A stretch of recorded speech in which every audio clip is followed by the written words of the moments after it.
Hello and welcome to my kitchen. My name is Roy. I am a home cook and amateur baker. Hold on there, buddy. Santa, what are you doing here? I'm about to film. Oh, I know. I also know that none of these so-called Christmas treats that you've been making have been cookies. Well, my favorite. And Mrs. Claus has had to take out my belt a notch or two. And, well, she wouldn't be too upset if I ate more cookies if they were more along the lines of what you typically make. Except that I'm about to make something here, and maybe next year I can do some cookies for you and get them. Next year you'll be getting cold just like this year if I don't get my cookies. But it's Christmas Eve. I can't just come up with something. Oh, poppycock. It's nothing for you to come up with one of your little low-bite, low-calorie, low-point treats. And I have just the inspiration for you. A little gift, if you will. I suggest you use that.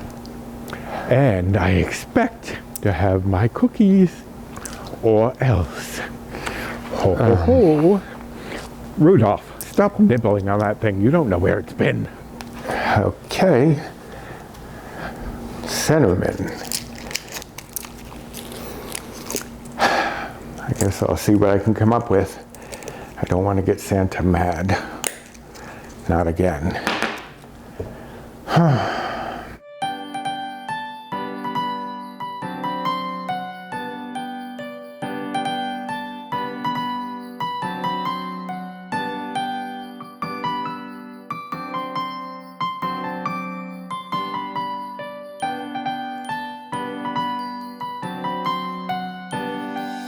Hello and welcome to my kitchen. My name is Roy. I am a home cook and amateur baker, and I am here on this channel sharing recipes that have helped me to lose over 125 pounds, whether those recipes are mine or someone else's. Now today's recipe, as you may have seen from the intro, has been requested by a certain someone, and I am not going to disappoint. So I'm going to be making some cookies, some Snickerdoodles, and I'm going to be making them with a cake mix.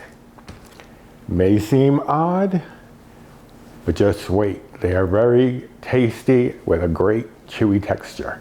So for this recipe, you're going to need, hopefully, things you have around the house. A box of cake mix. I'm using the yellow cake mix because I am doing Snickerdoodles, but you can make other cookies using this same basic method using any kind of sugar-free cake mix or any cake mix for that matter. I have some cooking spray, of course. I have 1 egg and 2 egg yolks. Now the reason I'm using 2 egg yolks as well as 1 egg instead of just 2 eggs is that the yolks give it more moisture and will give it more of that chewy texture that I'm looking for and less of a cakey texture, which I would have gotten from just using 2 eggs. I have a 1/4 cup of pumpkin puree, not pumpkin pie mix. And for those of you who may not have pumpkin or want to use it, you could use unsweetened applesauce in place of it, but you'll probably just need to bake it about a minute or 2 longer because the applesauce is going to be wetter than the pumpkin puree. I have a 1/2 teaspoon of baking soda, and you may be asking yourself, why are you adding baking soda if you already have a cake mix which has a leavener in it? Very good question. The reason is that having a little extra leavener in there will actually make the cookies swell up a little too large and then make them deflate a little bit so that they give you more of a chewy texture and less of a cakey texture. And then I have 3 teaspoons of cinnamon divided. I have 2 teaspoons that are going to go into the cake and 1 teaspoon for the coating that goes on a typical Snickerdoodle. If you've ever made a Snickerdoodle, they are coated in a cinnamon sugar, which brings me to the surprise ingredient right here in the middle. 1 tablespoon of actual granulated sugar. It's not sugar replacement, it's not swerve, it's actual sugar. It will give a better taste on the outside of the cookie, a better texture, and the amount that we're using, 1 tablespoon spread across 24 cookies, it's not gonna alter the bites or points or calories or anything like that. So, those are all the ingredients we need, so let's get right into it. We're going to open up our cake mix, which of course I should have opened before I got on camera. But why bother with that when I can possibly make a giant mess right here on camera?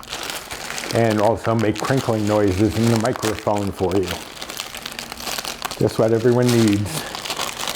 Okay, so just dump that into a large bowl. And get rid of that box.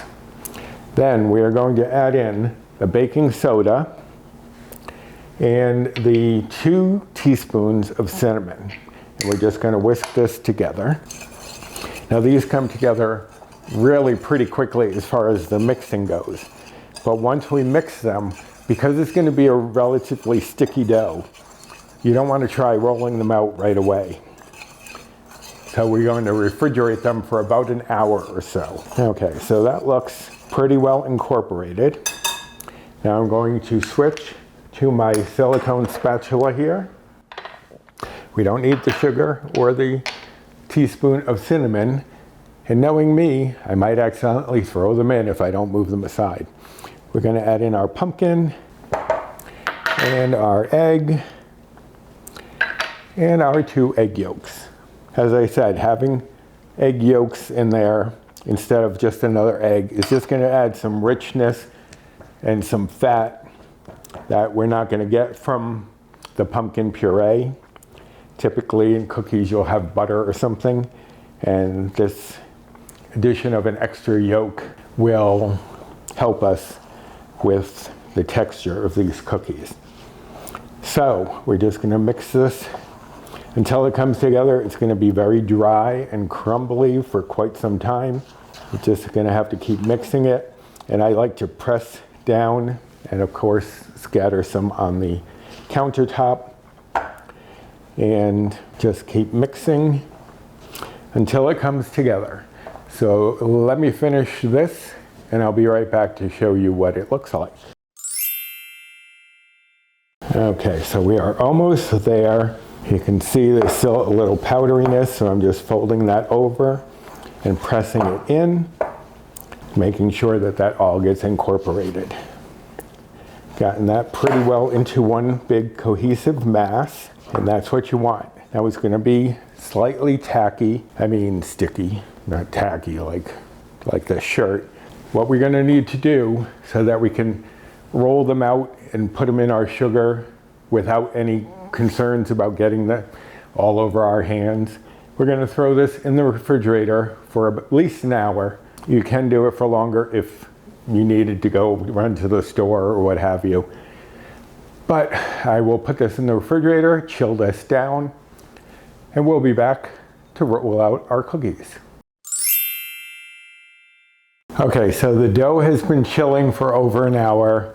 I'm going to take it out of that bowl and put it into this bowl so that I can weigh it. It's about a tablespoon that you want for each cookie, but I ended up getting like 26 the last time.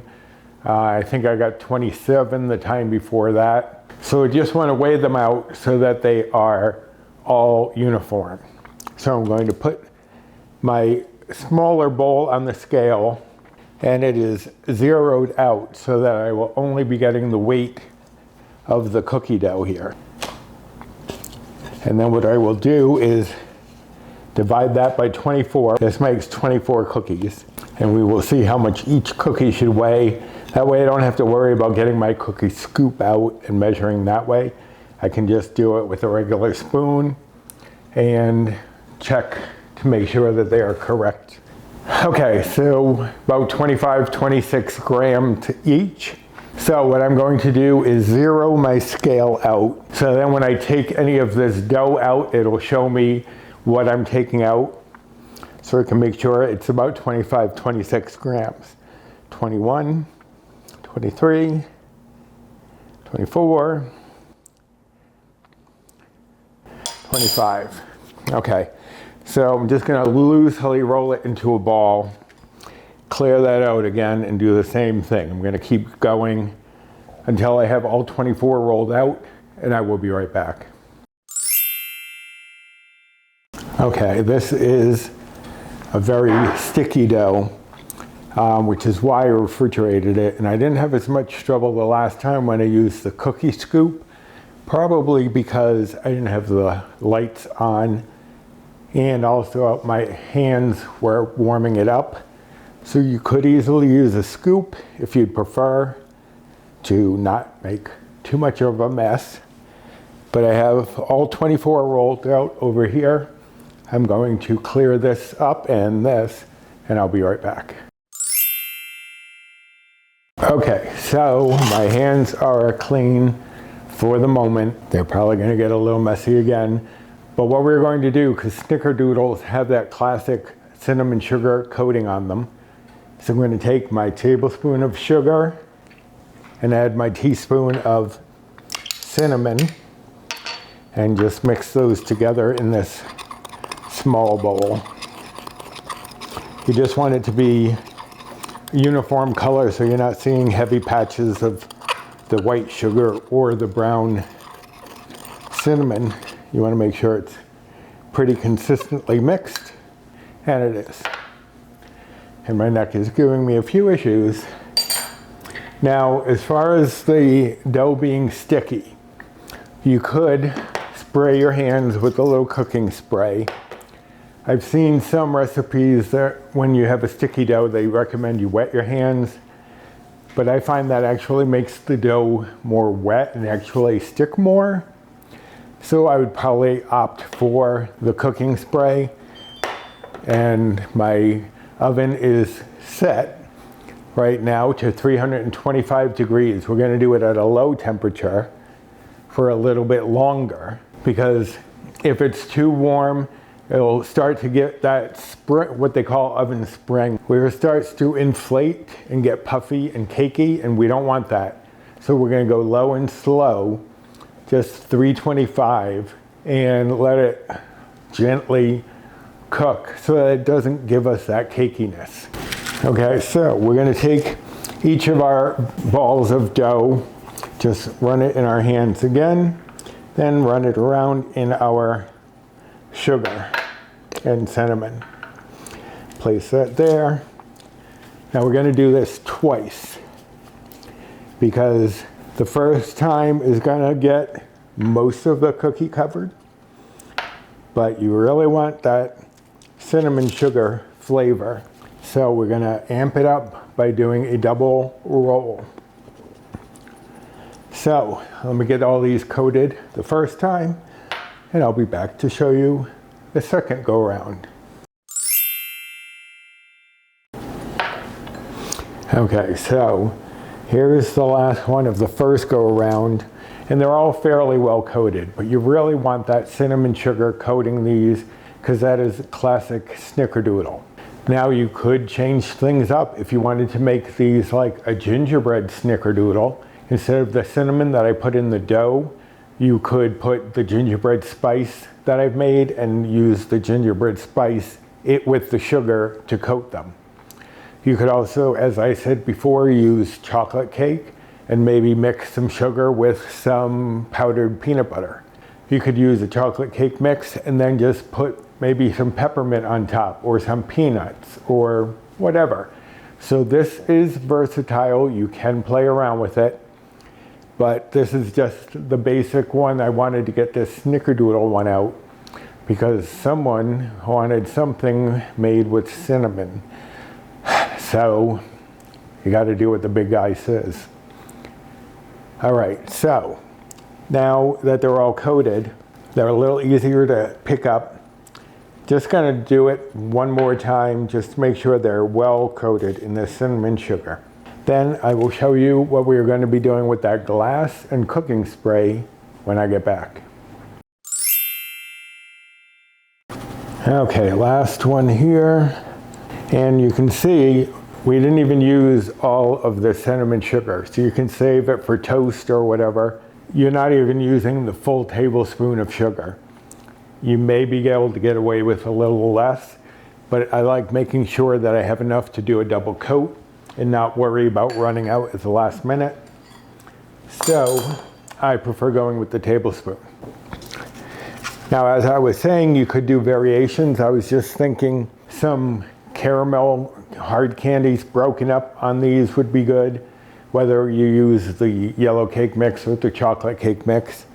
You could maybe even, like I did with the meringues, you could maybe even grind them up in a food processor, get them powdery, and do this coating with like Werther's sugar-free caramels or something like that. And just coat them in that sugar that you've made. So there are many variations. But one thing you do want to do is flatten them. And I'm going to take a glass with a fairly wide bottom and just spray that bottom, because we're going to press each of these down. Now I'm going to press them down until it comes to about the edge of the glass. I'm not going to do a specific thickness, but it should be good just going out to the edges of this glass. And it may stick a little, but it'll come off. So just flatten all of these, and I'll be right back. Okay, so those are all pressed out. And one last little thing that I'm going to do is, just because you've pressed them out, but they will start to kind of spring back a little bit, so they don't get too puffy in the middle. I'm just going to gently press my thumb into the center of each cookie, because if you've ever seen when a cookie gets like that dome, this will help to prevent it, because the center will rise, but not as much because it's starting from a lower level, if you know what I mean. This is often done with hamburgers or chicken burgers to keep it from becoming, like, sometimes have you ever seen when you cook a hamburger and it becomes almost like a football shape? It's because you didn't press in the center. Okay, these are all gently pressed in the middle. These are going to go into a 325-degree oven. I have 2 racks in the middle of the oven, and I'm going to put one on top, one on the bottom. They're going in for 12 to 14 minutes. So after the first 7 minutes, I'm going to take them out and swap the trays. The one on top will go on the bottom and vice versa. And I will also rotate them this way, just so that if the front or back is hotter, it's going to even everything out. So let me get these into the oven, and I'll be back when they are done. Okay, so there we have our cake mix Snickerdoodles, fresh out of the oven. These went for 14 minutes until I could touch the top and it wasn't going to just sink in. It has a little bit of give, which will give it some of that chewiness. At 12 minutes, I pushed and I immediately got an indent that just kind of stayed there. But that fills back up as it continues to cook, so you can't even really tell. All right, so we are going to leave these on the sheet pans for just like 5 minutes to let them set up. Then we're going to take them off and put them onto the cooling racks so that they can cool completely. And you can leave them on the parchment or you can take them off. I prefer to leave them, just because if you try to pull them off when they're too warm, some of the cookie will stick to the parchment. So I prefer to wait until they're cooled to peel them off. Not that that can't happen then also, but it's less likely. So let them cool on the sheet pans for about 5 minutes, then take them off and let them cool completely, or at least until warm. You don't have to wait until they're totally cool.